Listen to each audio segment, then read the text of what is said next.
I got an idea. Wait. Nobody wants to watch that. Yo, Darious Britt here, and today we are tackling that age-old question, what makes a good story? Or rather, what makes a story worth telling?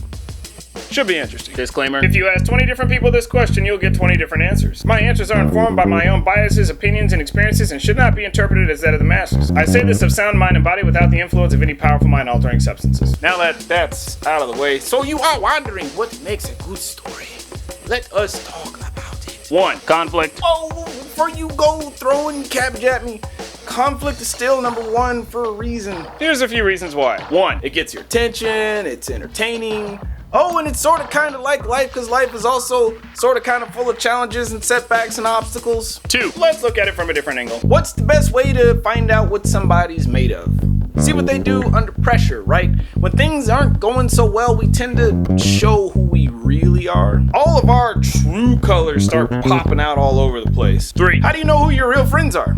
Because they're the ones that stick around when things aren't going so well for you, right? They're the ones that got your back through the hard times while everybody else just sort of disappears. 4. What are some of the most memorable moments that you can think about in your life? Probably the hard times, right? Some of the challenges you've had to face.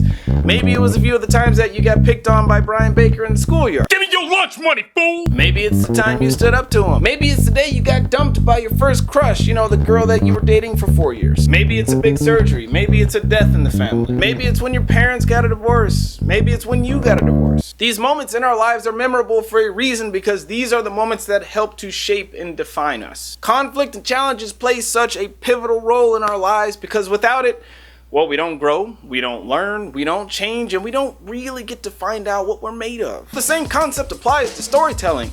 Without conflict, your characters don't grow, they don't change, and your audience doesn't get a chance to see what your characters are made of. And without conflict, Boring Eddie will probably fall asleep on your movie.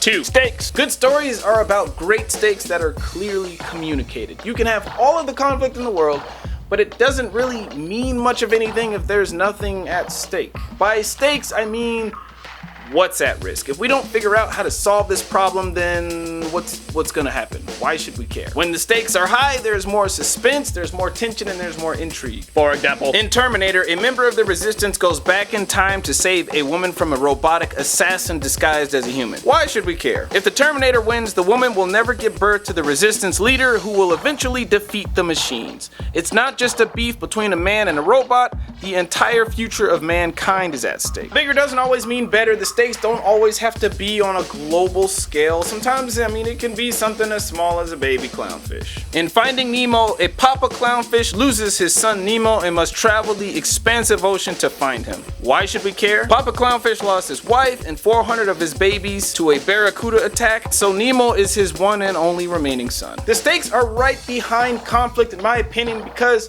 I mean, if there isn't a lot to lose, then who cares? 3. Sympathetic characters. Should we care about your main character? Yeah, you should. Why? Well, let's see. We're gonna be following them around for at least an hour and a half, so if we don't like them or we're not intrigued or compelled by them in some way, then we're probably not gonna want to stick around to see what happens to them. In short films, it's not as big of a deal because the short film isn't as long, but it's definitely a good idea to have a sympathetic character in a feature film. Let's look at it from another angle. Think about the people that you spend your free time with. Who do you call on a Friday night? Girlfriend, boyfriend, friends, family? It's gonna be people that you enjoy spending time with, right? People that you like. I don't see anybody calling Boring Eddie to watch paint dry for 4 hours.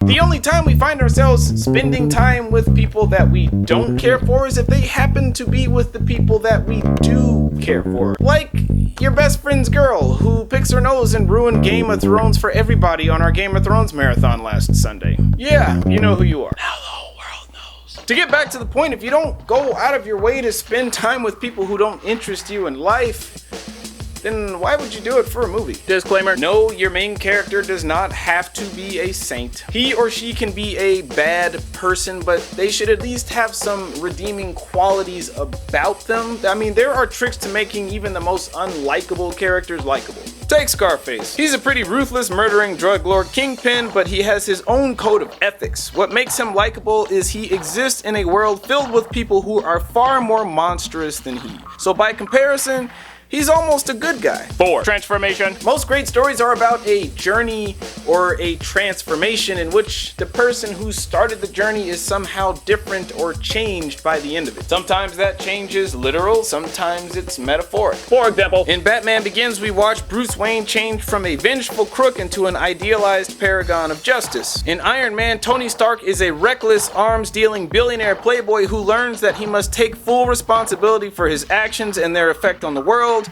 thus becoming Iron Man. It doesn't always have to be the main character that changes. For example, in The Little Mermaid, Ariel doesn't really change in terms of character, but her father does. King Triton learns that he can't always be an overbearing father and that he must allow his daughter to live her own life. In the movie Frozen, Anna doesn't change, but her sister Elsa does. Elsa learns to face her fear and control her icy powers through love. Character change is really important because without it, your audience will find themselves wondering, well, what was the point of going through all that if nothing's different? It might as well have not happened at all. Well, there you have it. That's our discussion on what makes a good story. What do you think, Eddie? Well, that's all I got for you. If you enjoyed what you saw, please like, go subscribe. You can find me on the social medias, Facebook, Instagram, Snapchat, or the Twitter, baby. You can also check out my second YouTube channel, Darious Britt, where I vlog about my adventures on the film festival circuit, my first feature-length film, Unsound, live casting vlogs, etc., etc. I do believe that's all I got for you suckers. Deeper down, booyah.